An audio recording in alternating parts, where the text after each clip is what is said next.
Oh man, that's such a cool intro. I love that intro so much. That's real fun. Okay.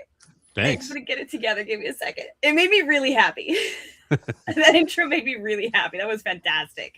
I might, like I said, I might keep it forever. I might edit out that last little Rel Presents thing, and like I've got OBS. I'll just sloppily stick on the GitOps Guide to the Galaxy, completely mismatched, bright orange. I do what I want here, YOLO. Like it's good. Yeah.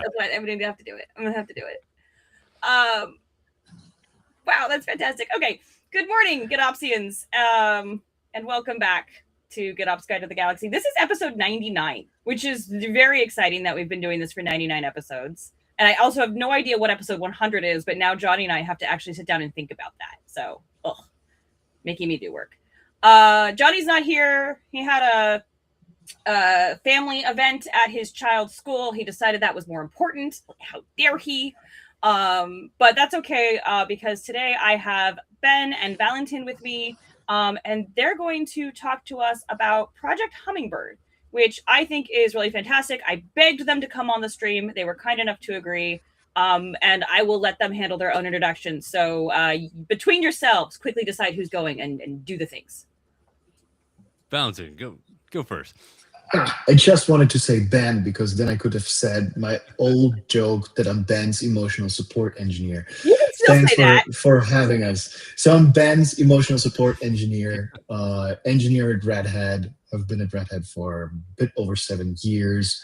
Have a container background, so I came to join to work on Cloudman and the container tools. Did it for many years. In fact, I was the first external maintainer. And then I really wanted to work on this team with Dan Walsh and others for sure.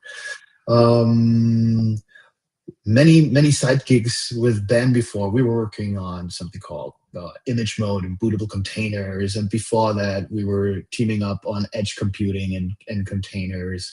And I spent quite some fun time last year. It's 26 now. Last year on Agentic AI. And then Ben and we got remarried at work and are now working on Hummingbird. So Ben, how about you? Yeah. So I just hit 15 years not too long ago, Red Hat. So that's, I don't know, that's like 100 years at a normal company or something. But yeah, so it's been amazing, obviously. And I've been in product management for a decade now. So I'm on the RHEL team, but like for a long time, I was kind of the skin or connective tissue between OpenShift and RHEL. So, you know, I got into containers very early. You know, I remember picking Dan Walsh up from the airport like the day the CoreOS guys announced Rocket and all the drama and stuff was wild back then. But yeah, it was awesome. And so I worked on, you know, basically all of our immutable operating system flavors over the years, which was great. As Valentin said, he and I worked really closely on image mode and bootc. That was cool. That's actually where I got into GitOps, because I no longer do sysadministration. All of my Linux systems are 100% built and managed by pipelines, which of course Valentin helped me set up because I'm a product manager, but they still run, which is amazing. So I don't do any of that anymore. But yeah, right. And so now, go ahead. I'm sorry. I love the brag and the flex, and then the admission that Valentin did it for you. Valentin got me started. I did the long tail of everything, but yeah, like I needed a little bit of Renovate bot help on the front end. Oh my gosh, Renovate bot is so fantastic. But I wrote a book last year on platform engineering with a few colleagues. This year I'm writing a book on AI ops with a couple other, one of the same colleagues and one different colleague. My chapter that I literally just turned in, I have a whole section on Renovate. And I will say, as much as I love that thing, once the instrumentation is done, the documentation was a little challenging. And I have some thoughts. And if I get around to like putting my brain back on, I may go ahead and make some pull requests over there. Yeah, but it's amazing. It's tech, so good. Right? Like it's so good. And I think we use it all the time, everywhere. Yeah. I think the thing that was the docs don't make it seem like it's as flexible and powerful as it is. That's really the problem with the docs. It's not that they don't tell you what to do, it's they didn't really make it clear the scope of what you can do. You need to like go find like some Medium blogs and other stuff from people who've done it already to kind of piece together that. So it's actually like, I hope I did a good job in the chapter I wrote, in the section I wrote on it. Spoiler alert, I don't know that I did. But it's super powerful, super flexible. I just don't think it's really as obvious in the documentation, all of its capabilities as it could be. That's really the criticism I have, not that the docs aren't thorough. But come on, that's true with most technology, right? Like it's a fair thing on to save out a lot of open source. Yeah, you're not wrong. You're not wrong. I will say the one, God bless the docs people, you know? Oh, seriously, the least absolutely. appreciated. And no matter how good docs are, people always gonna be like, "Man, they suck." But it's I know, right? Do they? Like, did you read them? Most people don't read them. And tell me how it turns out for you. Go. No, I saw that somebody wrote on the chat that they prefer Podman over Docker, but here are my props to Docker. The docs are excellent. The docs are fantastic. This is really important, but it's really hard for many open source projects to find time to invest on it, right? You're focused on or just trying to keep up with fixing the bugs and triaging everything and getting features done here and there in between coffees or over Christmas. But I feel like now in the age of AI agents, having good docs is getting much easier. Yes. So it came up step by step, like in the last year or so, I felt like that tech writers are really prompt engineers in the future, because when you start tools like Claude somewhere, really the docs need to be understood by AI agents as well. Yeah. So you write docs now for both, for humans and machines. Yeah. And this I find a super, super interesting angle, and I really find it perceive it to be extremely helpful during development. Yeah. Oh God, I love. 90% of what I use Copilot for is like, hey, tell me where this thing is and like the exact data paths for this particular piece. It does it so much faster than I could ever hope to. I don't need it to write the code for me. Sure, it's fine. I end up going back and editing it anyway because it doesn't really do it the way I want to do it, or stylistically the way I would do it. But yeah, so it's definitely. But that docs thing. The thing is you still need the docs writers, right? You're never getting rid of the docs writers because one, AI loses the plot sometimes. Love it, but it does. And two, it's so verbose that eyes over thing happens right quick. So you do need a docs writer to still get in there and refine it and be like, okay, let's just do the needful. Like, what are the words that are adding value, and what is the fluff that is not? Because especially sometimes it sounds like it's from the Department of Redundancy department, right? You know. Yeah, a little bit. So, there's some things in there that are challenging, but then I was writing parts of this book that I'm working on while recovering from a significant shoulder surgery. And so I was like really high on pain meds. And I turned in a draft that I had done half of while on pain medication. And my editor goes, hey, is this AI generated? Because we're not supposed to be doing AI generated. I was like, nope. It's the narcotics. It's fine, guys. I'll fix it now that I'm not on pain meds. It's good. But that was hilarious. That was very, very funny. And they knew I was recovering from a surgery and everything like that when we did this whole situation. So that wasn't like shocking to them. It was just really funny for everybody. But by the way, it's just cool to see that we have the founder of Napster in chat saying hello. So I've always wanted to meet Sean Parker. So it's great. Great to meet. You know what? We've had weirder things happen in the stream than the founder of Napster showing up. You never know. We never know. We had there was like a dedicated Linux like Twitch streamer, and like at least there was years ago. And I don't really know anything about the stream. I can't even remember the name. He sent everybody to our live stream one time, so all of a sudden we just had like hundreds of people watching and like active comments saying hello, and they were really polite. I forget what that word is, like when you like go like dive bomb a different stream. Let's just go with love bombing. It was a love bomb. It really was. It really was a love bomb. They were super nice. They were super polite. And most of them stuck around and watched the whole stream, actually. Nice. This is It was fantastic. pretty great. That was fantastic. So you know what, Sean Parker, founder of Napster or not, we're still happy to have you. Right, Project Hummingbird though. That's why we're here. So I told you this is not a serious stream. Very easily distracted.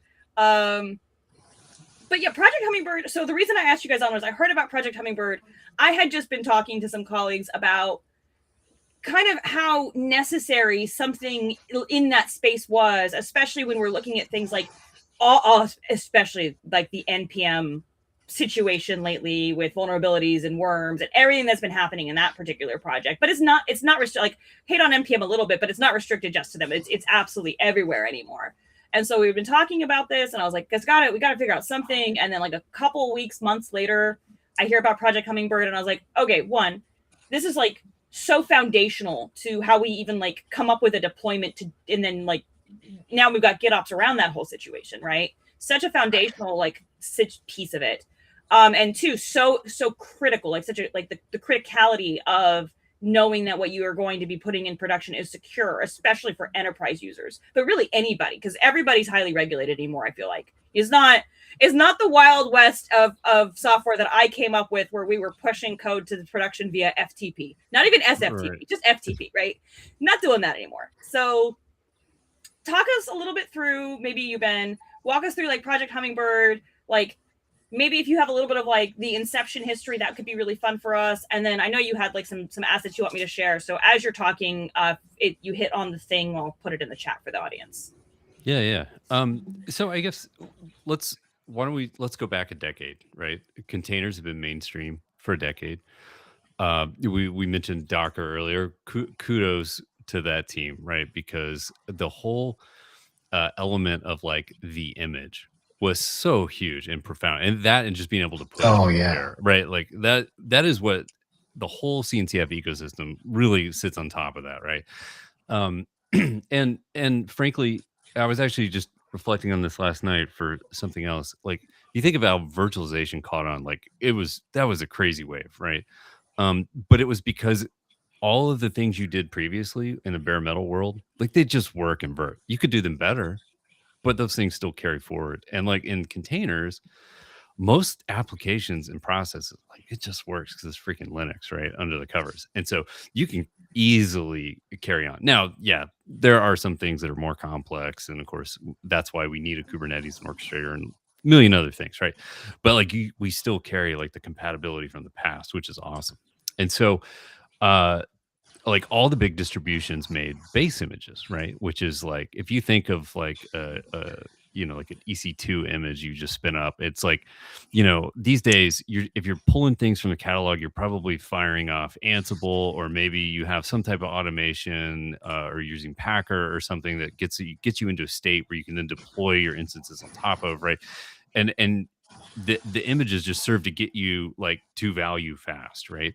And in the container space, it's like even faster, even easier, right? Because these base images are really easy.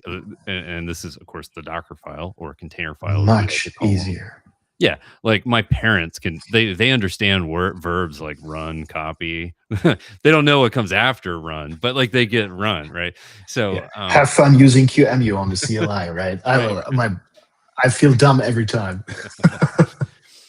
And so it again, the time to value, right, with containers is amazing. There's a billion other advantages, right? But the image itself captures so much of that, right? That we just make it in there. And so I think so that was kind of the first wave, was just all the distros have base images, right? And you pick your favorite one and go. I think one of the first optimizations we saw was the size one, right? This is when like Alpine and the Google distro list, all this stuff, like we were optimizing for side because it made pulls fast, it made builds faster, all this stuff.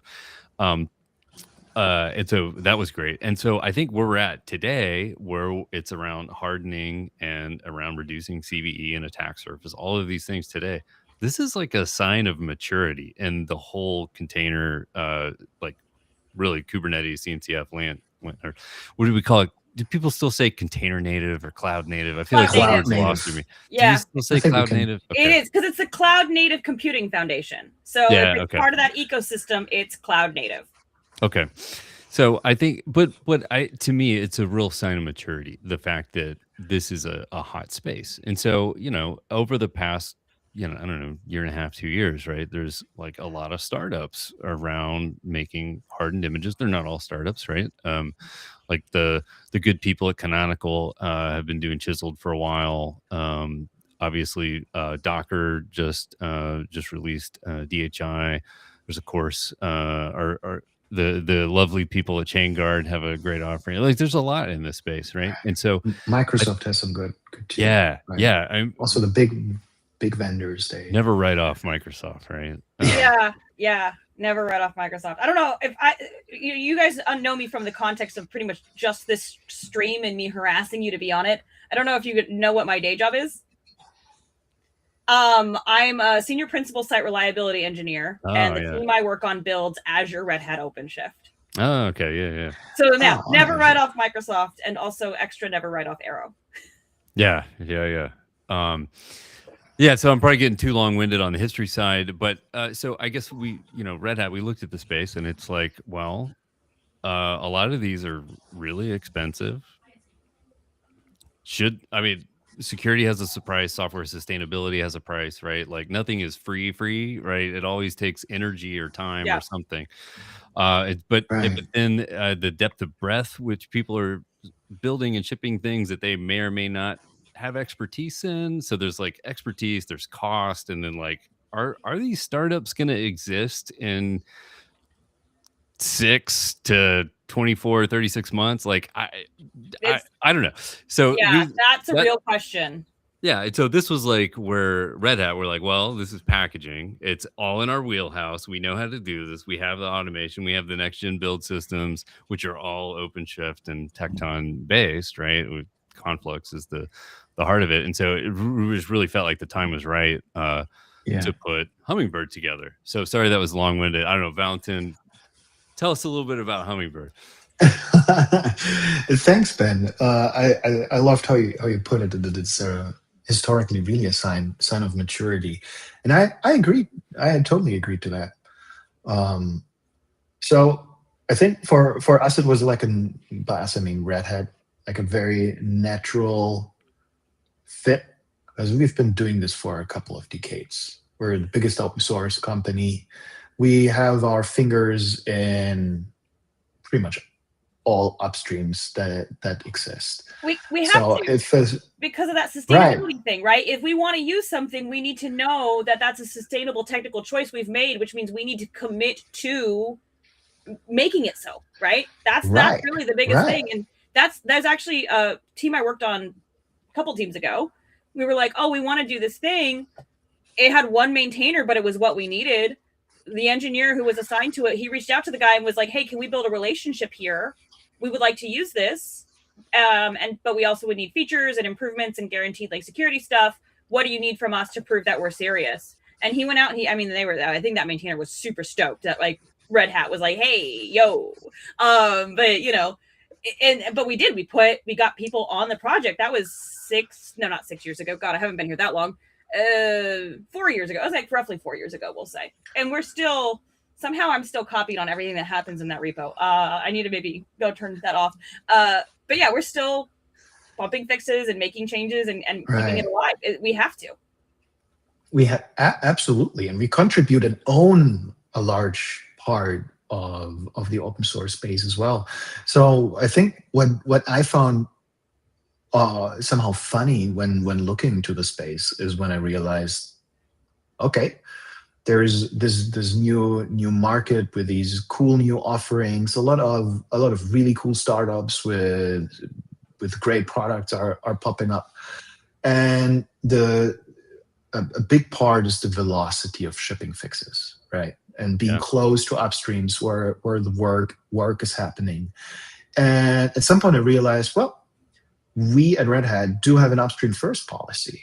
So when let's say there is a bug, a security fix that needs that we find in RHEL, which quite often happens to have not the latest and greatest, but frozen in time, stable, really rock solid, super hardened security and depth. Things need to get backported. but Red Hat engineers fix the CVEs first upstream, and then they get backported to the Red Hat products. So it was kind of interesting to realize that a large part of this entire supply chain happens because of Red Hat and the investment into open source and into security. So we had all the pieces already somehow in place. And what you can see is that, well, we know how to build a distribution. As Ben mentioned, we have all these cool next-gen pipeline tools already. We have all the experts in the company. And now with Hummingbird, we married these two things into a very, very performant and potent pipeline to ship software to containers and build containers as fast as possible. So let's say there's a new Ben's favorite project. Ben, what's your favorite tool? Let's say curl. Oh, I'm making things up now. Everybody loves Let's say there's curl. Everybody loves there's curl. everybody loves curl. Absolutely. And talking about this, I think the entire internet is based around curl. You see it everywhere. All pipelines are bash and curl, and it's amazing. There's a wget2 joke in there, but let's move on. So the where we're going to is there. Imagine there's a fix or some new release upstream, maybe a patch, major or minor version bump for curl. The goal is to ship it within less than 24 hours, so as fast as possible. That means the RPM gets updated, built, and tested in the Hummingbird pipeline and factory, then gets injected into the containers for curl. Same thing, build, tested, and shipped. So, and this is what we're doing for, or we're still in the process of building some parts of it. But for curl, this is already working right now. So it's pretty cool to get there. And for this, we don't need an army of new engineers because we already have all the engineers, all the experts there. So it's really a plumbing work that we're doing because, as I mentioned, I think I'm under the risk of repeating myself. We have all the expertise here. We're playing Lego at the moment to meet the needs of this market. And it's really rewarding and cool to see all the interest into the project from, well, inside of Red Hat, such as you, Hilliary, outside of Red Hat, the open source community, many customers, existing and new ones that are pretty excited about that.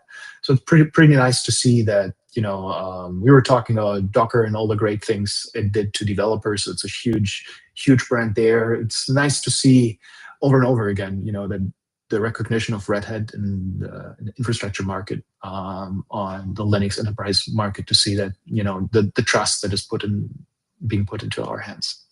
Yeah, and I think, so from my perspective, right, so the product I work on it's a managed service, right? So I'm going to pretend that you don't know what that means because there's probably somebody who will watch this who doesn't. What a managed service means is that we build the service, right, Azure Red Hat OpenShift.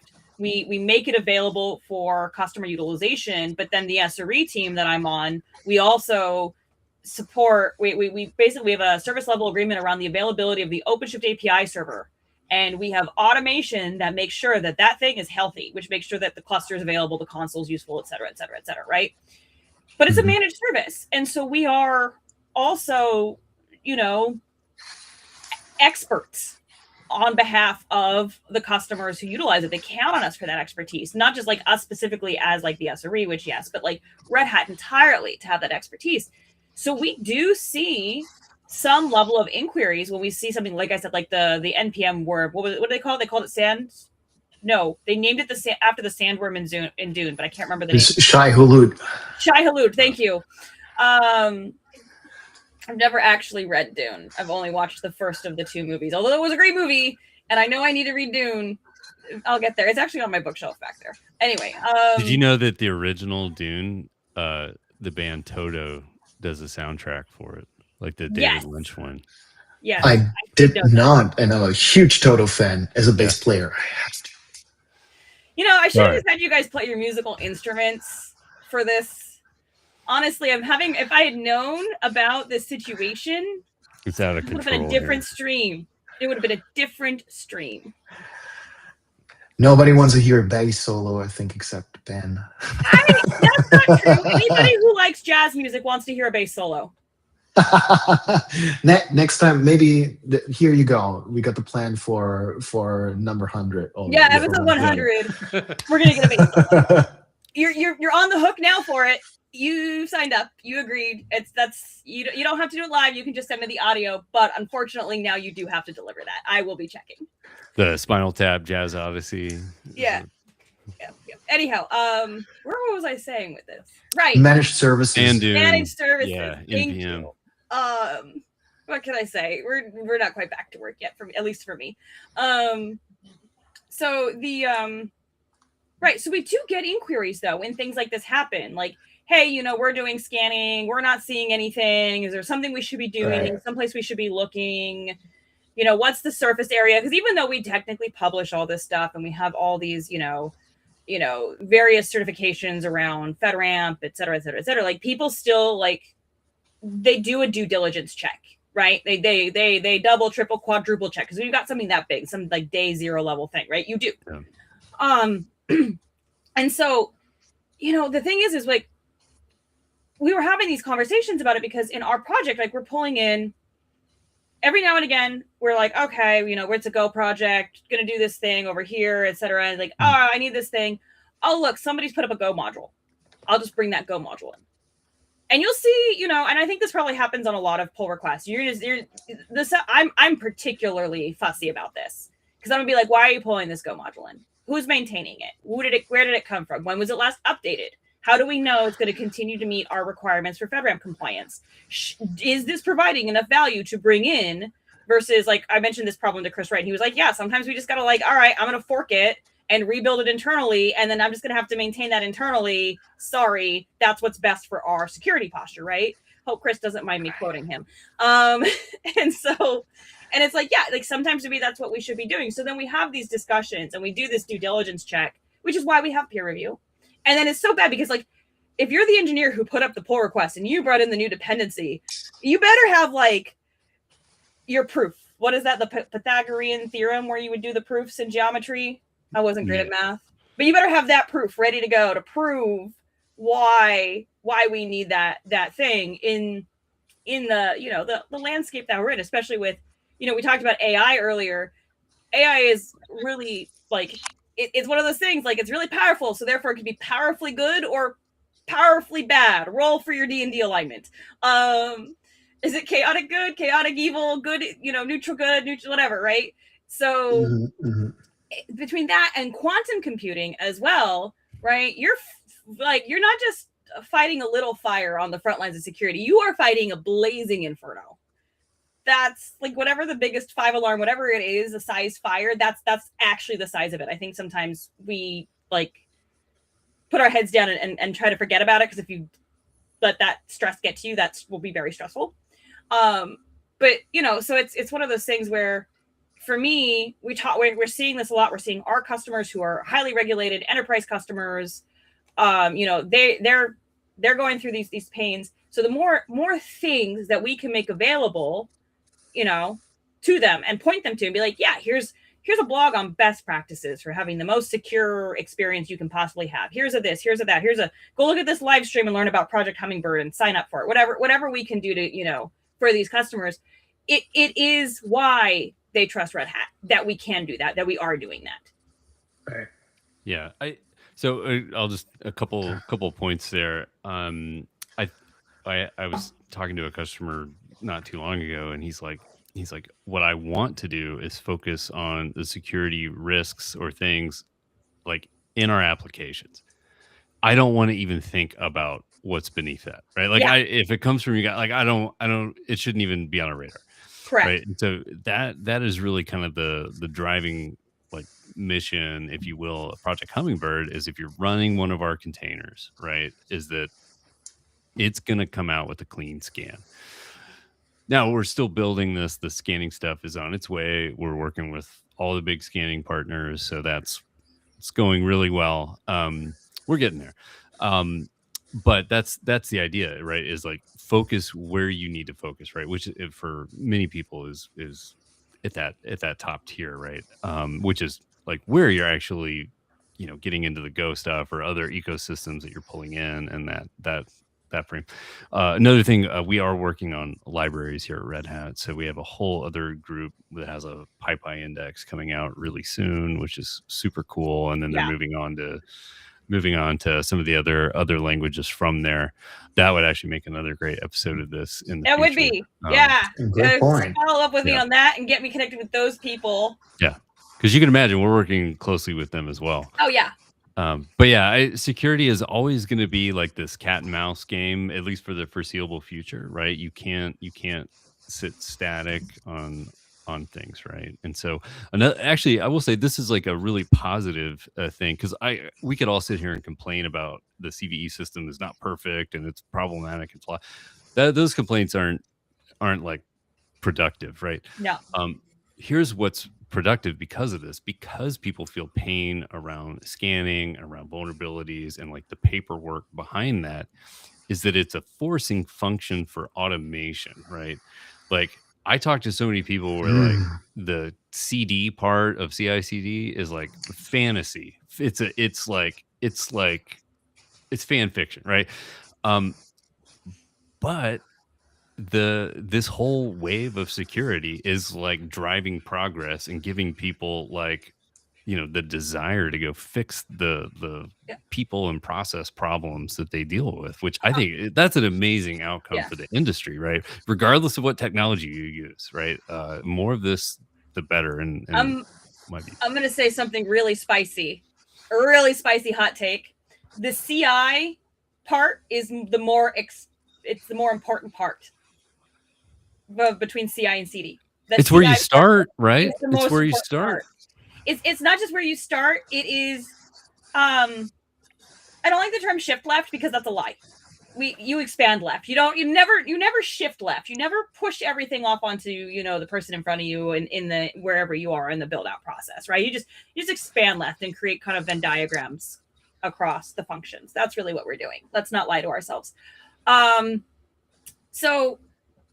But it's the most effective expand left, because and this is where I'm a reliability engineer now, but I spent over a decade in quality engineering and DevOps, like before I came to Red Hat.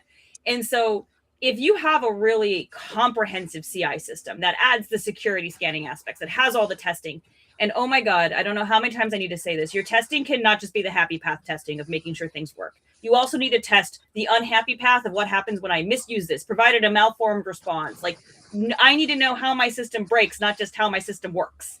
That's really important. Almost every major security issue to date could have been found with some solid negative test casing in the CI. I would say there's a few, maybe not so much, but like a lot of them, Heartbleed could have. I'm just saying, a lot of them could have been found with high quality negative test casing in the CI systems in those early phases. And maybe for Heartbleed they didn't have CI systems. That was quite a while ago. But like, you know what I'm saying? Like that's how you find these things. So the CI and getting everything to that nice, stable, as good as you can get it, you're never bug free, but you at least know what your bugs are situation. That's the more important thing, to be able to do that continuously than to be able then to also blat it out into production. Like that is such a whatever. Now the reconciliation, that GitOps aspect of making sure that defined state, desired state, and actual state match, that's also really critical. The reconciliation there, super critical for the same reasons CI is. However, that actual like putting something new out, blah, automated, immediate, whatever, I don't care. It's actually not that important. Do it on a schedule. Do it once a month. Do it quarterly. That like release timelines are super unimportant.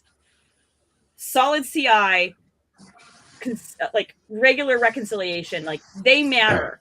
Deployments themselves, you have to do them, but it's not as important. That's my spicy hot take. I don't disagree. I don't know, Valentin. I've been talking too much. You probably have a higher value opinion than I do. I mean, since we're getting philosophical at the moment, one thing, in a way, what I like about the evolution of how we're providing and packaging open source software, it's pretty interesting. So when you look at what Fedora and RHEL and other distributions do to open source, is that there's a curated process to maintain, build, test, and ship these projects in curated and lovingly created composition. Like, so the vanilla image of a RHEL ISO, there is decades of experience behind, lots of cooking, making it in a really nice operating system. So sure, people could build everything on their own. That's a lot of work, right? You can compile everything on your own if you choose to. So when you look at containers, you can do the very same thing. You can build each and every container on your own. Ben wants to run MariaDB at home. Sure, no problem. Use base image, DNF install MariaDB, configure everything. And then we get exactly into the problem. Oh, now I need a CI/CD pipeline just to make sure that I consume the fixes that are being shipped. You can follow this is easy on the image level, but how do people make sure that what's being installed, right? The packages that you DNF install on top are the latest and greatest, that you're following security fixes. So it's kind of shocking to see how often I see a DNF update in container files. So you have a trigger every week, right? There is some timer, tick, tick, tick, tick, tick.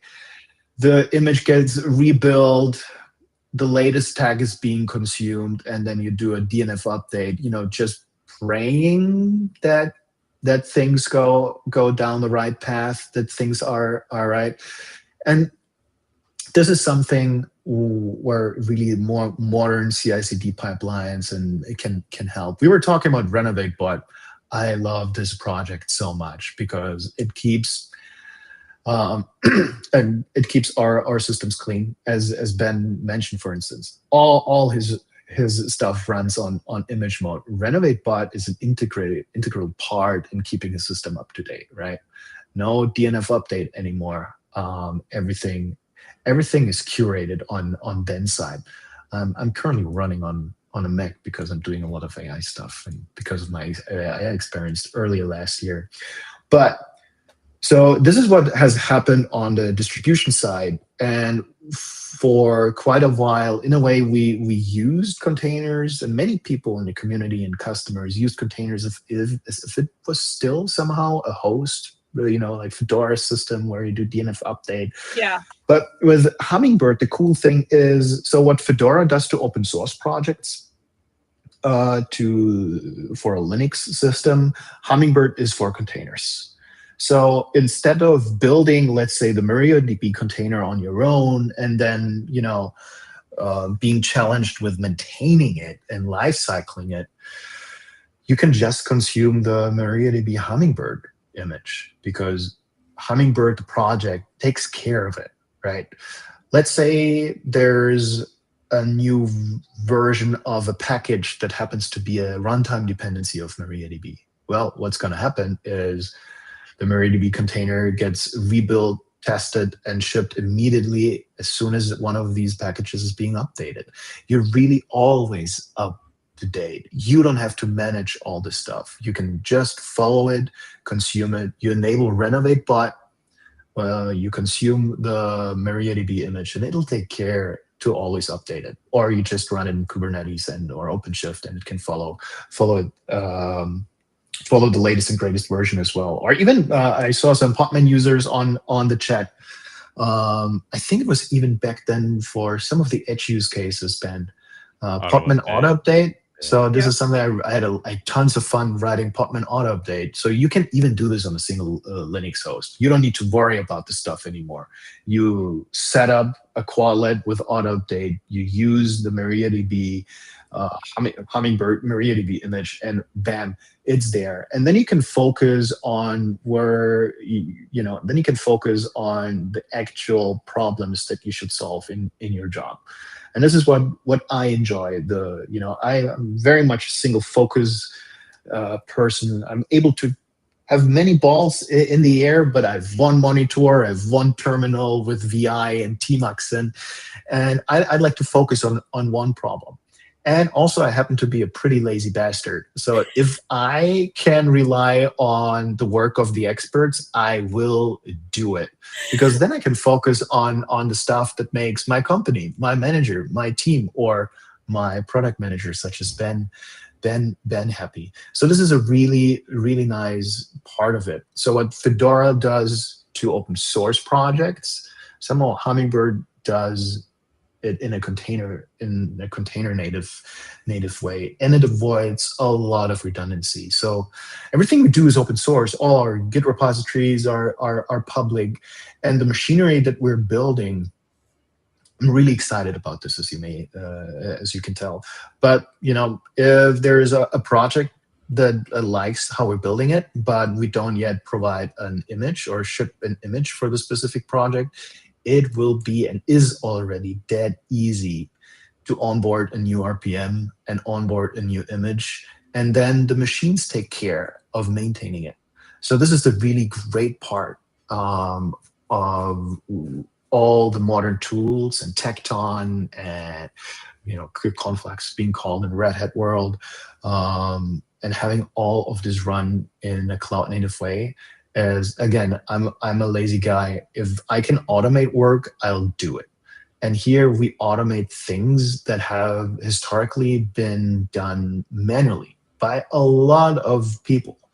And this continues to happen for sure in parallel as well. But for the needs of Hummingbird, it's an amazing experience. And this is really cool. It reduces a lot of redundancy. We can find the best practices, the patterns for the individual images. We have to test for them. So it's pretty great. And I feel like Hummingbird for me as a user gets out of my way as much as Fedora gets out of my way, because I don't need to worry about all these things anymore. It just works. It's a pretty cool experience. And so what's interesting, right, is you said you talked about the latest a lot, right? And if we talk about like images and like the tag latest versus direct versioning, like technically speaking, right, historically, we would tell people, yeah, don't use latest, right? Don't use latest because you don't know what's in there.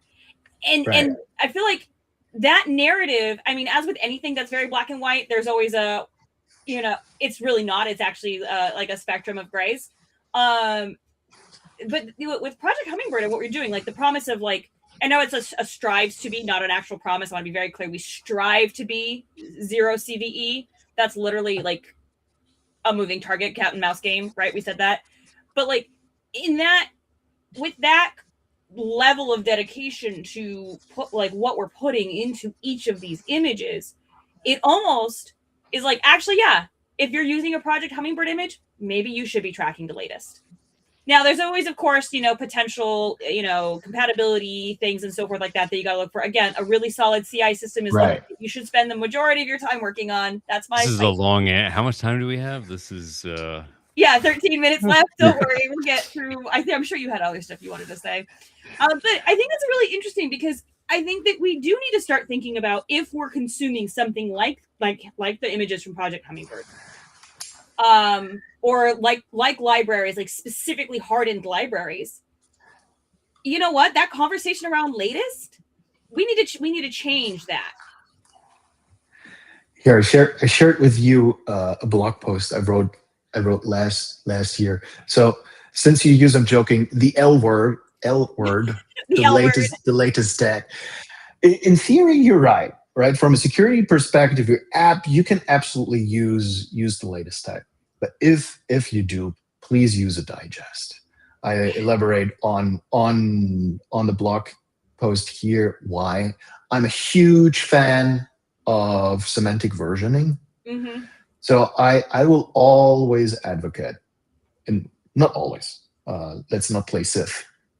I will, for most use cases, advocate for using a mix of a non-latest tag in combination with a digest. So you have something like MariaDB : 1.2.3 at, and then you have the checksum of the image. Why? When you specify a specific version, you can pin it to the specific semantic versioning that you're following. Am I still audible? Yeah, we got you. Okay. Oops, something went wrong. Try reloading the page. Okay, I'm not. Don't touch there was it. just as.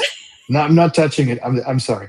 So you can pin it and follow specific version branches, which is nice because then you get what you see in a way, right? You follow a contract of semantic versioning, but with the digest, you know exactly which image was being used. And then tools such as Renovate Bot can really take care of updating it.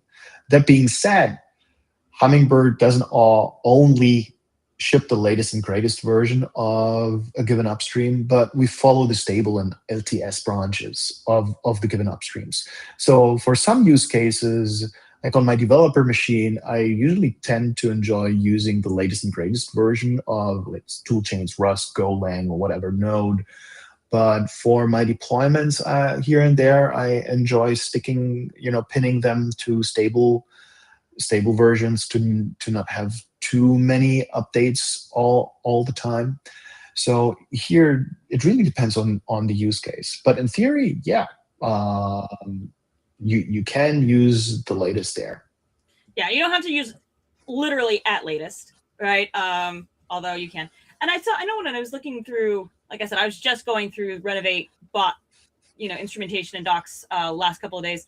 One thing that they recommended, I think in their own docs, maybe it was a blog I read, I can't remember, it all bleeds together now, was the you can pin a range. So you can pin to a specific version, or you can call out a version range. So between these versions, this version and this version. And don't upgrade Python to this until I'm ready. Yeah, exactly. Yeah. So that's another option. But again, like really kind of the point I was making was the concept around like I see it a lot, especially in enterprise. Like people will stick on one version of something for a really long time, and that's the value add. I guess what I'm trying to get at, the value add of things like Hummingbird and hardened libraries, et cetera, that we're working on here is that we can change those conversations, and it stops being about, well, we don't know what's in there, and starts being about, well, we just got to validate compatibility, right? You reduce it down to what I really have to care about only for my job, I guess is what you said, but kind of like what I'm trying to call out as a new part of the conversation around versions and upgrades and image tags and latest, etc. Yeah. Hey, so before we run out of time, can I plug the best parts about? Yeah, I was just going to say. I probably should have led with this in hindsight, but that's okay. Yeah, just so real quick. So this is new. We're still building it. So set your expectations. But Hilliary put a link in the chat to sign up for early access. We'd love for everybody to do that. You'll get an eval guide that shows you all the links, like where the repos are, how to get in touch with us, a few little exercises to get comfortable with the images in the catalog. And so, that's one thing, like come on the journey with us, right? There's no secrets in open source. It's all public. Let's do it together. Second thing, these images are freely available and redistributable. So anybody can access this. It's, and that will be the same once we hit GA here in Q2 or whenever, right? So that's a great thing. If you want support for it, you will have to be a Red Hat customer, which means a RHEL or OpenShift user. But anybody else can still use this stuff, right? So if you still have access, and so this is just a great way to like make, like, why should secure stuff only be behind a firewall somewhere, right? And so that's how we're doing this forward. So I think this is going to be huge. I've already moved like a ton of my personal stuff over to Hummingbird. It works freaking fantastic. And I think Valentin said this earlier. The roadmap is public on the repo, so you can kind of see where we are on getting our builds going and these types of things. But yeah, so yeah. And so I think there was one thing Valentin said, and we didn't talk about it in depth, which was, Valentin, you said if we don't have an image for you, it's easy to onboard. So is there going to be like some sort of self-service, here's my thing, please build me a secure image instrumentation coming down the line? Is that what that meant? We do have docs already on how to onboard and Okay. your image, how to build them. Everything's automated. And since I'm pretty excited about how we were building it. So this was the first product that I was working on when it was built, with AI agents in mind. Doesn't mean that we were vibe coding everything and just let the agents do it. But we do make use of agents while working. And on a face-to-face, we actually set down Ben's boss at one of our workstations to onboard, what was it, Node? Yeah. I think one Node RPM, and literally just in front of a Claude code prompt. Ben's boss wrote down, this is what I want to do, now do it, and it worked. So this was really, really cool just to see, where our docs are and how we're building it and how easy things can be if we build them to be easy. So adding new content, new RPMs. So in fact, I should have mentioned we have two repositories, mono repositories for the nerds. I'm very, very excited about this. With two big pipelines. One big pipeline is to build the components, the RPMs. One big repository, which build and feed into an RPM repository. And then another Git repository for the container images, which consume, the content from the RPM repository. And both are pretty easy to deal with. You don't need any exotic tools to build the containers. You do a Putman build and you're done, or just follow the instructions. So long story short, onboarding an image is pretty straightforward. It's well documented. At the moment, we're focusing more on the engineering side or research side into building the RPMs, because our initial MVP is based on Fedora Rawhide for the reason of Rawhide being bleeding edge, moving very fast. So in spirit, we're in this Fedora, CentOS, RHEL ecosystem. Essentially, the spec files are the same. We just need to lifecycle them differently for Hummingbird. This is why we built our own pipeline. But so you can see it as a parallel sibling distribution in parallel or next to Fedora, CentOS, and RHEL, with code and fixes flowing in all directions from and to Hummingbird to the other sibling distributions. So this is super exciting and really nice to build. So very long answer for a simple question of onboarding images is easy, onboarding RPMs is easy. So if there's something missing, we can easily add that. And it's open source. Feel free to open a merge request, right? Yeah. Just don't ask us to ship a bunch of crypto miners, okay? I don't want to do that. Oh. I saw, sorry, that reminded me. I saw a meme yesterday, day before, something like that. It was like an image of the human body with like a heat map of a human body, and it's like normal, and then like if you've got a fever, and it said that if you are infected with a virus, your body temperature rises due to the heat of the virus using your cells for crypto mining. Nice. And I don't know. It was just kind of unexpected. I wasn't like, when I saw the images, like I didn't know where it was going. And I was like, all right, that's where we took it. But I'm not mad. It was pretty good. It's fun. It's fun. It's fun. It's a silly joke. It's fun. I like silly jokes like that. It's like very, very, Make me very laugh as well. Silly little nerd humor. Right. Awesome. So we already said how to follow along, get involved, use the request access link I dropped in the chat. I do want to acknowledge, I did see some comments come through in the chat that didn't seem to be synchronized up to our conversation.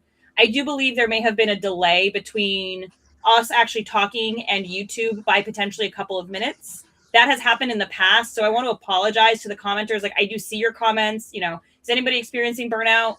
I'm not really sure. Was that just related to how hard it is to fight security fires? Because if so, yes, absolutely. I think we all are. That's why we're doing these things. I like that I made you laugh with my blah phrasing. I just want to acknowledge the comments. I'm just like, sorry, we didn't really come to them real time, because when they finally did show up for us, on my end of things, it just wasn't synchronized to where we were in the conversation. Normally we try to interact with the audience a little bit better. It wasn't really feasible, but we want to thank everybody for watching. And yeah, this was episode 99. 100 is in 2 weeks. I'm really excited to figure out what we're doing. And I want to thank Ben and Valentin for coming in, talking about Project Hummingbird. I know that, getting hit up randomly on Slack with, hey, come present on this thing you've never heard of before, it can be a little bit intimidating, but you guys did a great job. So thank you so much. Thanks for having us. It was fun. Yeah, it was great. Okay, so I'm going to end the stream. There's going to be a little bit of an awkward silence as we wait for the stream to fully end, and I apologize for that. Johnny's not here to make it smoother. It is what it is. Until then, or until next time, I will remind everybody to choose your technical